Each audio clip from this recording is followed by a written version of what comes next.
Cependant, je vous ai laissé parler.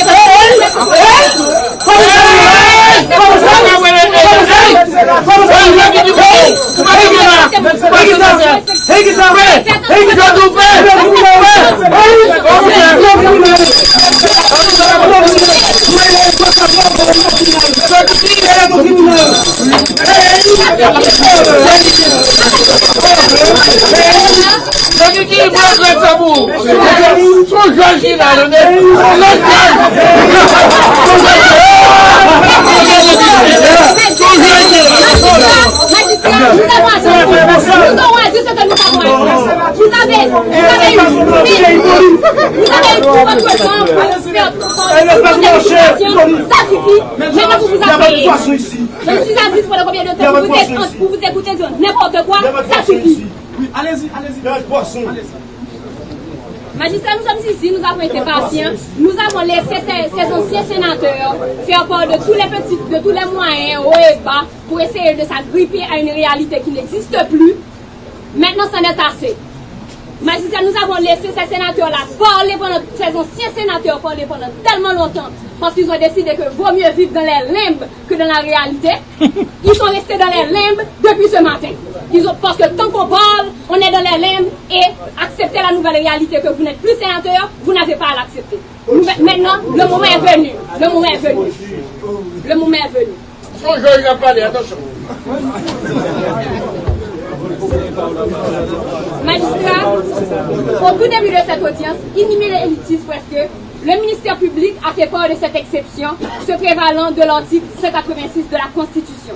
Il s'agit d'une exception que nous autres du Conseil de la Défense avons tenté de présenter au tribunal, mais nous avons jugé bon, nous avons obéi aux ordres de votre auguste tribunal et nous nous sommes assis. Cependant, le ministère public a jugé bon d'insister dans l'objectif d'économiser le temps de la justice, le temps de ce tribunal et de ne pas faire part aux plaisanteries et aux caprices de ces anciens sénateurs. Cependant, ils ont quand même eu l'opportunité de faire part de toutes les élucubrations depuis ce matin. Nous avons respecté la décision de votre tribunal qui a été extrêmement patient avec eux. Donc ici, ils veulent parler de déni de justice, soi-disant. Où est le déni de justice? Ce tribunal a été trop patient. Mais malheureusement, ce que vous avez fait, monsieur les anciens sénateurs, du palais législatif, vous ne le ferez pas du palais de justice. Ils ont fait peur, ils ont fait allusion, magistrat, au fait que...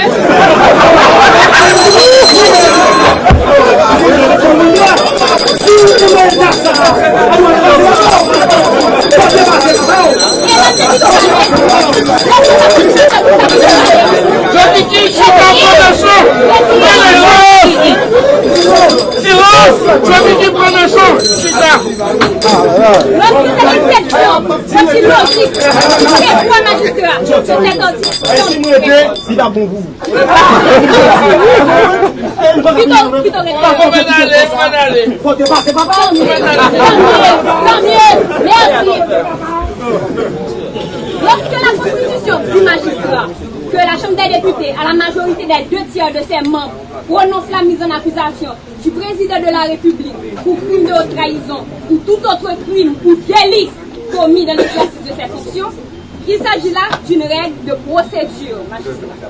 S'ils veulent, s'ils estiment, s'ils décident qu'ils ont le temps, maintenant qu'ils n'ont plus de fonction de sénateur, ils ont certainement le temps peut-être, parce qu'il n'y a rien d'autre à faire. S'ils veulent décider de capturer le président pour quelque chose, il faut qu'ils aillent frapper à la porte qui convient. Ici, ils ont frappé à la mauvaise porte. Le tribunal correctionnel a ses attributions. Le tribunal correctionnel doit se confiner dans ses attributions. Après ça, ils parlent de déni de justice. Mais magistrat, tantôt ils disent que oui, c'est parce que le ministère public a déclaré que la loi de 2014 était constitutionnelle et qu'ils n'ont pas respecté la procédure et n'ont pas traduit cette loi pour inconstitutionnalité. Mais magistrat, il ne s'agit même pas de constitutionnalité. Nous n'avons même pas besoin d'aller là. Nous n'avons même pas besoin d'y arriver. Nous n'avons pas besoin de chercher midi à 14h. Parce que est-ce que cette loi de 2014 dit que nous abrogeons la Constitution, nous voulons faire fi de la Constitution et que toutes ces histoires doivent être traduites devant les attributions correctionnelles du tribunal de première instance? Non! Cette chose-là dit que Voici ce que constitue ce crime ou ce délit, dépendamment de l'article de la loi qui correspond. Mais cependant, il y a une façon de faire. En droit, il y a une façon de faire. Il ne faut pas confondre le droit pénal spécial et la procédure pénale. Et aujourd'hui, nous avons entendu beaucoup de métaphores basées sur les études de droit. Silence, s'il vous plaît. Voici deux cours bien distincts en droit, qui certes font appel à la notion du droit pénal, mais nous avons le droit pénal spécial et nous avons la procédure pénale. Ici, il s'agit d'une question qui a trait à la procédure, et la procédure veut que si quelqu'un décide, libre à eux de penser que le président a commis une infraction, il faudrait d'abord qu'elle soit constitutive d'une infraction. Il faut respecter la marche à suivre. Dans ce cas-ci, c'est-à-dire la mise en accusation par la Chambre des députés. Le Sénat se traduit en haute cour de justice. Si le Sénat, le juge en ce sens, déclare que le président aurait commis une infraction, ce qui n'a pas encore été établi, et ensuite, s'ils veulent, après que tous ces préliminaires aient été réalisés, faire appel à l'article 289-2 de la Constitution, où éventuellement, le président qui aurait été condamné devant la haute cour de justice soit traduit devant le tribunal correctionnel ou criminel si le cas est, si c'est décidé opportun, ce qui n'est pas le cas. Mais on ne peut pas se précipiter et qu'il y aurait un déni de justice si le tribunal aujourd'hui ne condamne pas le président. Mais quand même, la Constitution avant tout, d'ailleurs, et ensuite, si on peut parler de la haute cour de justice, c'est pas un recours qui est opérationnel parce qu'il n'y a plus de députés et de sénateurs. Je vous dis, messieurs les anciens sénateurs, je vous dis, Nemo, Audito, William, tout du même, allez-y. Nul ne peut profiter de sa propre turpitude. Nul ne peut profiter de ses propres erreurs.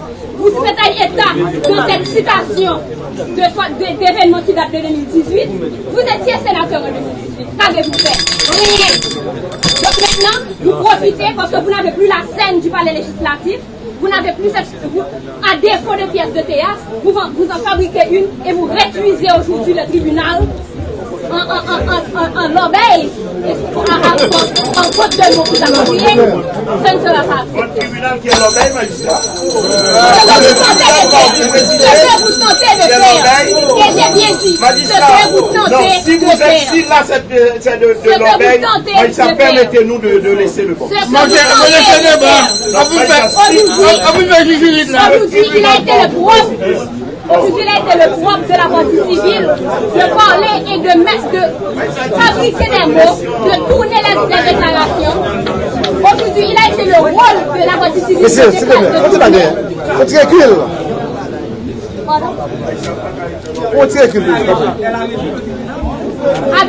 il tente de réduire le tribunal. C'était le rôle aujourd'hui du magistrat de transformer les déclarations ni du ministère public, ni de la partie défenderesse pour accommoder leur mystérieuse prétention. Ce qui ne sera pas accepté aujourd'hui. De déclarer qu'en se prévalant de l'article 186 de la Constitution, le ministère public et la défense reconnaissent qu'il y a eu commission de crime ou d'infraction. Non! Nous avons fait part d'une disposition constitutionnelle qui vous a dit clairement à quel point frapper ce que vous n'avez pas fait. Il n'y a personne pour vous. Et malheureusement, la vie, c'est pas comme ça que ça fonctionne. C'est pourquoi magistrat, Maître Sarah Hélène Jaune. Maître Sarah Hélène Jaune.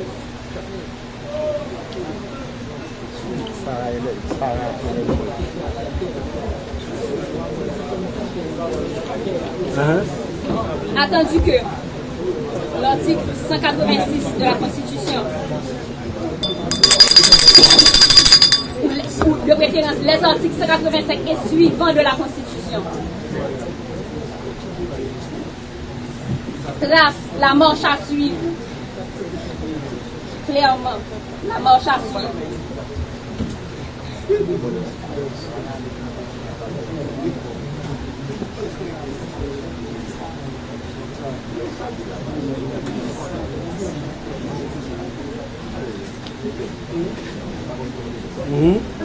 De l'éventualité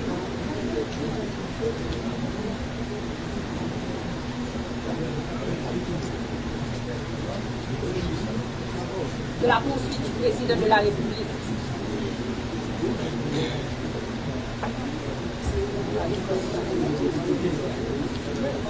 quelques crimes et délits.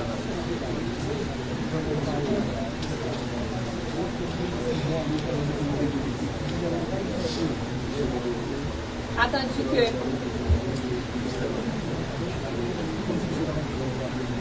cette disposition d'ordre constitutionnel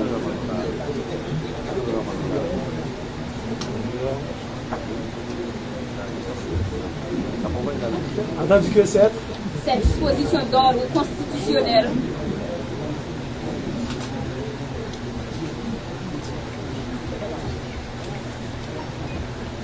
ne peuvent souffrir d'aucune exception vu qu'il s'agit de la loi mère.